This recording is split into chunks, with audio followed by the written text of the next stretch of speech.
আমার কথা মাইকে বুঝতে পারছেন? আমাদেরকে তো কিনে নিয়েছে, এগুলো করে করে মাঝে মাঝে টেস্ট করে দেখছে কতজন পক্ষে আছে আর কতজন গোলামি কি বলে বিরুদ্ধে গেছে আর কতজন আমাদের গোলামি স্বীকার করেছে, এগুলো তো টেস্ট করে দেখছে। তো ভাই আমার দুঃখের সাথে একটা কথা বলি, প্যালেস্টাইনের বুকে একজন ইমাম সাহেব একটা খুতবা দিয়েছিলেন, এই 1.5 থেকে 2 মিনিটের খুতবা। জুম্মার দিনে কি 1.5-2 মিনিটের খুতবা হয়? কিন্তু ইমাম সাহেব খুতবা দিয়েছিলেন কি খুতবা? যে জাতি 40,000 নিজেদের বাচ্চার মৃত্যু দেখে, যে জাতি 80-90 হাজার মুসলমানের ক্ষতিগ্রস্ত ইনজোর দেখে, যে জাতি 20 লক্ষ মুসলমানের ঘর ছাড়া দেখে আজও পরিবর্তন হলো না, ওই জাতিকে আমি ইমাম খুতবা দিয়ে পরিবর্তন করতে পারবো না বলে নামাজ শুরু করেছিল। আজকে আমিও বলছি, এ জাতিকে, এ সমাজকে আমার মতো আব্বাস সিদ্দিকী বুঝাতে আর পারবে কি জানি না। কেননা এ জাতি দৈনন্দিন জীবনে রোজ দেখছে আমাদের উপরে হত্যা হচ্ছে, খুন হচ্ছে, জুলুম হচ্ছে, আমাদের অকাল চলে যাচ্ছে, আমাদের কবরস্থান সবকিছু চলে যাচ্ছে। যদি এ জাতি এখনো পরিবর্তন না হয়, এ জাতিকে বুঝানো মনে হয়, বক্তব্য দিয়ে পরিবর্তন করা মনে হয় আর সম্ভব হচ্ছে না। তবে হ্যাঁ, পরিবর্তন হবে তো বটেই। কবে হবে?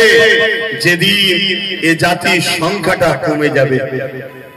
কেন ইতিহাস বলছে যতদিন আমাদের মধ্যে সংখ্যা গরিষ্ঠতা ছিল, আমরা সংখ্যা অনেক ছিলাম, আমাদের মধ্যে হাজারো দলে বিভক্ত হয়ে গেছি আমরা।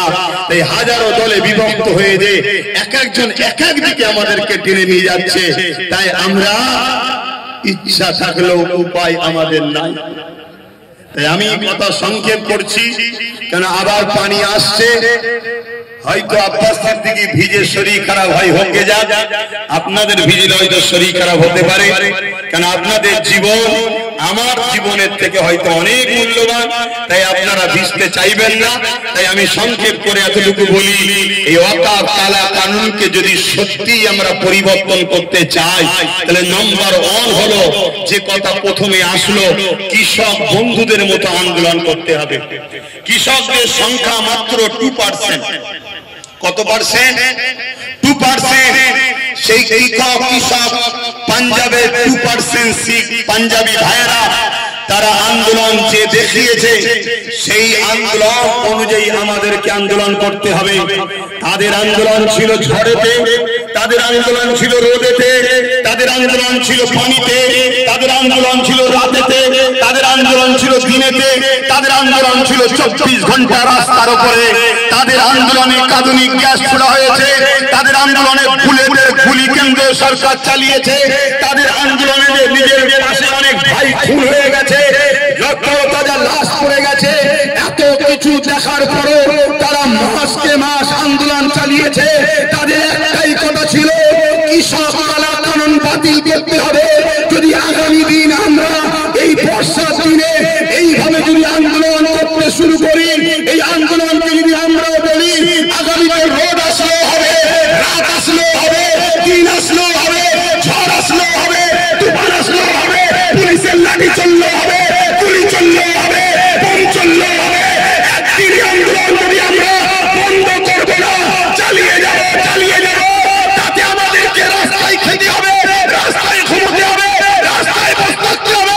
আমি কথা দিয়ে যাচ্ছি, কেন্দ্রের অপদার্থ বিদ্যুৎ সরকার অবশ্যই আইনকে বাতিল করতে বাধ্য হবে, চ্যালেঞ্জ দিয়ে যাচ্ছি, হবে।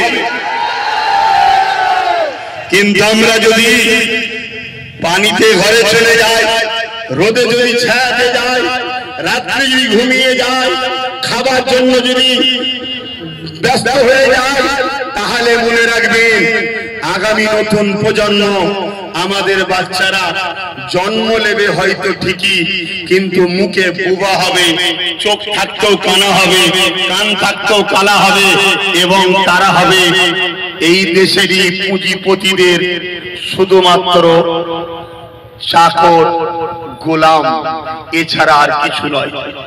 আর আমাদের বেটিরা যদি এইভাবে আমরা জীবন যাপন করি, মনে রাখবেন আগামী দিন এই সমাজের ধনী পুঁজিপতিদের শুধুমাত্র ভাষা খারাপ লাগলেও বলতে বাধ্য হচ্ছে, রাতের ভোগের পাত্রী ছাড়া দ্বিতীয় কিচ্ছু হবে না।